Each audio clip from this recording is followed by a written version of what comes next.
Freddie lurched forward and grabbed Ford's wrist as he fell, attempting to pull Ford towards him as his hands swiftly brushed through the fire, setting the arm of his hoodie alight. Ford! Rose ran towards them, but Freddie quickly pushed her out of the way and rushed into the kitchen, quickly flipping over the washing up bowl and turning on the tap and dunking Ford's arms in the bowl of water. It's okay, it's okay. My sister. You don't owe her anything. You don't need to do anything. She's in Piniag, nothing less. You don't need to worry about her anymore. Thousands of miles away. She can get on a plane. No, she can't. She'd be arrested at the border. She's on the run from the police. How is it fair she has freedom after the pain she caused you? I don't know, but she's not arresting us right now. We're safe here. It's okay. You don't need to tear everything Amber touched apart to tell everyone how much you hate her. You know. And it's okay. And I ruined my hoodie. What was that about, Ford? Don't start, Mom. You probably still love Amber. Of course I don't. She pushed your best friend in front of a train. Why would I? Do you even believe that it was Amber? Because I'll be honest, I didn't believe she could be capable. But she is, and I've accepted that now. Anyone with 2 hands is capable of murder, no matter who they are. Ford, how could you even think that of me? How could you get me not to think that? Anyway, if Freddie hadn't grabbed you, you could be seriously hurt, even in an ambulance. What were you thinking? What thinking by screaming at me? You distracted me. Oh, so now you're blaming me. I don't think I like this new attitude, Ford. I don't like your tone either, Mom. Don't speak to me like that, Ford. Who knows that you won't hurt Cuckoo? Everyone else in my family has tried, so why haven't you? What is this about? I don't know, but I don't trust anyone. Ford pulled himself away from Freddie's firm grip and runs up the stairs, disappearing from sight. Keep him under control. Freddie glared at Rose. That's not my responsibility, Rose. He's about to go off the rails. What do you expect when all you ever seem to do is scream at him? Why didn't you show him a little more respect after everything? And maybe your son needs a little more love and attention sometimes. What's that supposed to mean? You should be worrying about your son's welfare, not mine. I'm allowed to worry about you, though. I didn't say you weren't, but you can't pay me all the attention. It's gotta be equal. Yes, he's not physically hurt, but I do know he's breaking inside after Amber's betrayal, and he needs your sympathy, not your shouting. Freddie goes back into the living room, staring at the fire which is crackling loudly and then sitting down beside it, as the paper curled back and vaporized in front of his eyes. Everyone needs to stop fighting. It's easy for you to say, Rhea. Right. I'm going to go and see our new neighbor. I'm sure she doesn't want to see you again. Rhiannon?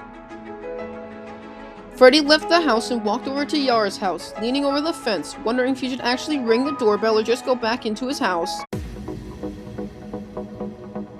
Yara walks out of her house and is startled to see Freddie there. Oh, I was thinking you. I was just hesitating before knocking on the door. I didn't want to be an annoyance. You're not an annoyance. It's quite lonely around here. Everything okay? Ford and his mother aren't getting on very well. Yes, I could hear yelling from my bedroom. Oh, that's embarrassing. Trust me, I'm not one to judge. I'm worried about Ford. I feel like at some point he's going to plummet over the edge. The edge being? He might spiral out of control or do something reckless. Or just some kind of betrayal. Yes, I did feel betrayed by Eve, but we'd only known each other 7 months when the incident happened. But Ford's sister? He's known her 12 years. He's grown up with her. It must hurt a lot. From what I've noticed, he seems a lot calmer than most people ever would. You wouldn't know though. You only met us today. Right, of course. He used to do anything and everything to protect his sister. He got pushed down a staircase because he was keeping her secret. Ouch. He used to defend her from the cruel kids. They were so close until Amber started giving him the cold shoulder. She'd hardly talked to him and she's never exactly liked me. I assume that since she did push you in front of a train. You can say it. Also, she wasn't always that bad.